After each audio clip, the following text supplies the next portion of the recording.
बिस्मिल्लाहिर्रहमानिर्रहीम, अस्सलाम वालेकुम व्यूअर्स, मैं शाद वहीद। लास्ट वीडियो में एक भाई की तरफ से एक कमेंट था कि सर ये काइंडली बता दें कि हमने डोमेन और होस्टिंग को किस तरीके से कनेक्ट करना होता है। मैंने पहले वीडियोस वगैरह अपलोड की थी। डोमेन क्या होती है, डोमेन सर्च किस तरीके से करते हैं, डोमेन को बाय किस तरीके से करते हैं, होस्टिंग क्या होती है। वीडियो डिस्क्रिप्शन में उनके लिंक्स आपको मिल जाएंगे, उनको देख लीजिएगा जिनको नहीं आइडिया कि डोमेन क्या है, होस्टिंग क्या है।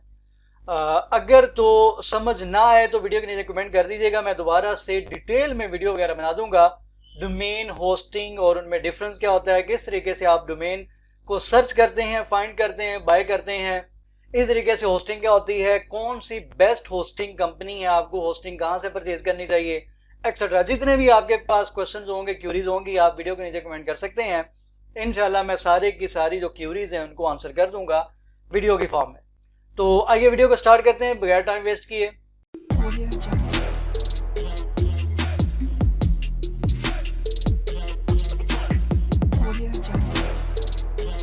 देखिए यहाँ पे दो सिनेरियोज होते हैं। सबसे पहली चीज ये है कि आपके पास दोनों चीजें मौजूद होनी चाहिए। लाइक आपके पास डोमेन होनी चाहिए, डोमेन नेम यानी कि आपने परचेज कर लिया है। फर्ज करें fayazwahid.com के नाम से मेरे पास एक डोमेन मौजूद है। उसके बाद मैंने किसी कंपनी से होस्टिंग, वेब होस्टिंग मैंने परचेज कर ली, ठीक है जी। अभी इंटरसर्वर.नेट एक यूएसए बेस्ड कंपनी है, वहां से मैं होस्टिंग वगैरह यूज कर रहा हूँ। उनकी होस्टिंग भी, डोमेन भी डिफरेंट कंपनी से मैं यूज कर रहा हूं। अगर तो आपके पास डोमेन और होस्टिंग सेम कंपनी से आपने परचेज की है, लाइक इंटरसर्वर.नेट एक कंपनी है, वेब होस्टिंग की कंपनी है, मैंने इनसे एक डोमेन परचेज की और इन्हीं से मैंने होस्टिंग भी परचेज कर ली। अब क्या होगा, ये मुझे डैशबोर्ड का एक लॉगिन दे देंगे। इनका डैशबोर्ड जरा थोड़ा सा यहाँ पे आपको डिफरेंट नजर आ रहा है।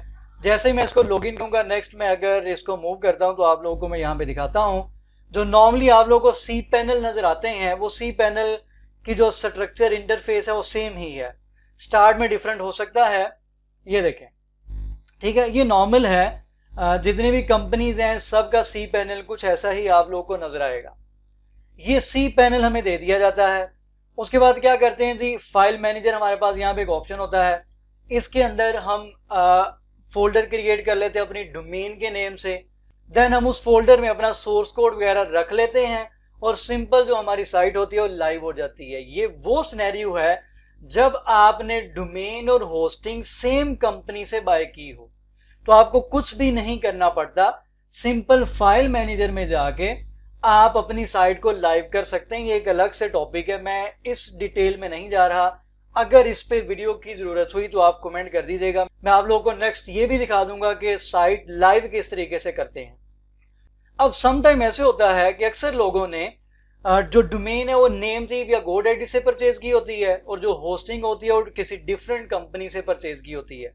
ऐसा अक्सर लोगों ने किया होता है क्योंकि लोगों को आइडिया नहीं होता कि इसका क्या फायदा या क्या नुकसान होगा या हम किस तरीके से इसको मैनेज करेंगे। लाइक मेरे क्लाइंट है, उन्होंने जो डोमेन है वो नेमचीफ से परचेज की हुई है और जो होस्टिंग है वो नेक्स्ट होस्ट के नाम से कंपनी है, वहां से परचेज की हुई। सपोज मेरे पास यहाँ पे जी वेब होस्टिंग मौजूद है इंटरसर्वर.नेट की। मैं दोबारा से यहाँ पे डैशबोर्ड में आ जाता हूँ। आप लोगों को वहां पे डिफरेंट ऑप्शन मिल जाते हैं, लाइक डीएनएस मैनेजर यहाँ पे जैसा कि ऑप्शन है। देखें, पैनल टू पैनल चीजें वेरी कर सकती हैं। मे भी आप लोगों को कुछ चीजें डिफरेंट आपके सी पैनल में नजर आए, जो कि मैं यहाँ पे दिखा रहा हूँ। फिलहाल मैं यहाँ पे क्लिक करता हूँ डीएनएस मैनेजर पे। आप भी अपने सी पैनल में देख लीजिएगा, डीएनएस मैनेजर के नाम से एक ऑप्शन आपको मिल जाएगा। अगर नहीं मिला तो कोई मसला नहीं है, मेन एडॉन्स के नाम से आपको ऑप्शन मिल जाएगा। वो भी नहीं मिलता फिर भी कोई मसला नहीं है, बिल्कुल रिलैक्स हो जाए। मैंने इस पर क्लिक किया।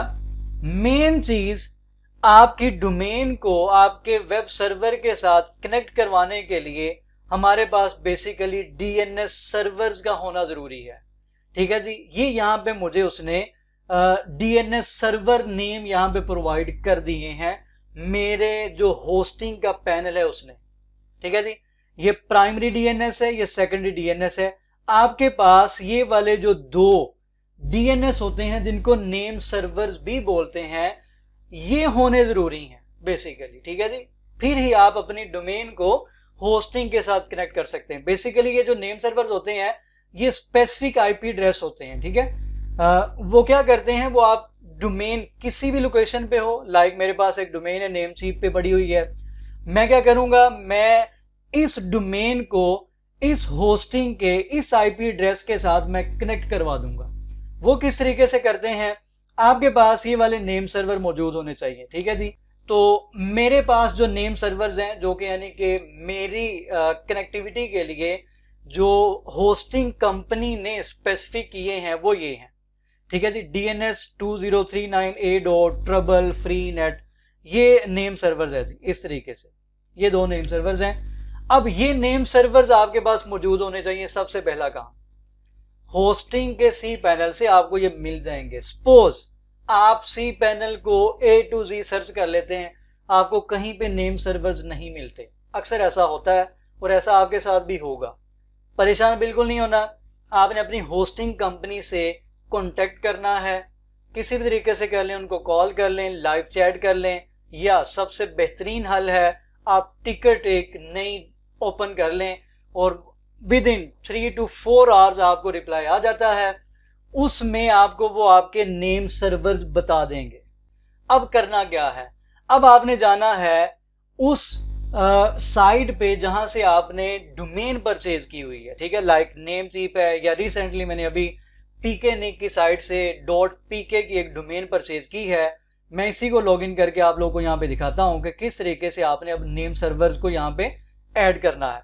आप कोई भी पैनल ओपन कर लें, नेमचीप का कर लें, GoDaddy का कर लें, होस्टिंगर का कर लें, PKNIC XYZ कोई भी कर लें, आप लोगों को वहां पे ऐड नेम सर्वर्स का ऑप्शन मिल जाएगा। जैसा कि मैं यहाँ पे आता हूँ और यहाँ पे हम देखते हैं जी, हमारे पास ये देखें, ये ऑप्शन है माय नेम सर्वर्स का।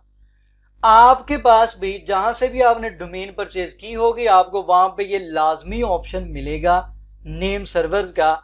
आपने इस ऑप्शन पे क्लिक कर देना है। इस पे क्लिक करने के बाद वो यहाँ पे ऑप्शन दे रहा है add a new name server set. आपके पास 2 DNS या नेम सर्वर्स मौजूद होने चाहिए, जो कि मैंने आप लोगों को अभी दिखाए हैं, primary name server, secondary name server. बाकी दोनों ऑप्शनल है, नीचे वाले उसको छोड़ दें। आपके पास प्राइमरी सेकेंडरी 2 नेम सर्वर मौजूद होने चाहिए। आपने क्या करना है, ये वाले दोनों नेम सर्वर, ये 1 और 2, ये आपने यहाँ पे कर देना है paste, as it is. Paste करने के बाद add this name server set, या जो भी आपके पास वहां पे ऑप्शन आएगा, बस इतना सा काम है। मैक्सिमम 30 सेकेंड टू 1 मिनट का ये काम होता है जी, नेम सर्वर्स को ऐड करना। उसके बाद अब आपको कैसे पता चलेगा कि आपके नेम सर्वर्स ऐड हो चुके हैं या नहीं हो चुके, या आपकी डोमेन की कनेक्टिविटी हुई है या नहीं हुई। उसके लिए बेशुमार वेबसाइट्स हैं। सबसे बेस्ट जो मैं यूज करता हूं वो है जी whatsmydns.net के नाम से एक साइट है। इसको आपने गूगल से सर्च कर लेना है। ये देखें, मैं आप लोगों को अभी एक चीज दिखाता हूं। ये मेरे एक डोमेन है, मैं इस डोमेन को यहाँ पे सर्च करने लगा हूं। तो आप दुनिया के किसी भी डोमेन को, अपनी डोमेन को आप सर्च करेंगे, आप जैसे सर्च करेंगे, आपकी डोमेन के साथ जो जो भी आईपी एड्रेस यानी कि सर्वर कनेक्ट होगा, वो आप लोगों को यहां पे नजर आ जाएगा। दोनों DNS यहां पे नजर आ जाएंगे। देखें, एग्जैक्टली यही वाले DNS यहां पे मुझे उन्होंने कंपनी ने दिए हुए थे। इस साइट ने बेसिकली मुझे डिटेल दी है कि आपकी ये वाली जो डोमेन है, ये इस नेम सर्वर पे या इस सर्वर के साथ कनेक्ट है। तो आप लोगों ने यहां पे आगे सर्च करना है। अगर तो आपकी डोमेन नेम सर्वर के साथ कनेक्ट होगी तो ऐसा स्टेटस आ जाएगा। अगर वो इन प्रोग्रेस होगी तो यहाँ पे आपको एक काफी लंबा ग्राफ नजर आएगा कि डिफरेंट कंट्रीज के सर्वर्स के साथ कनेक्टिविटी इन प्रोग्रेस है।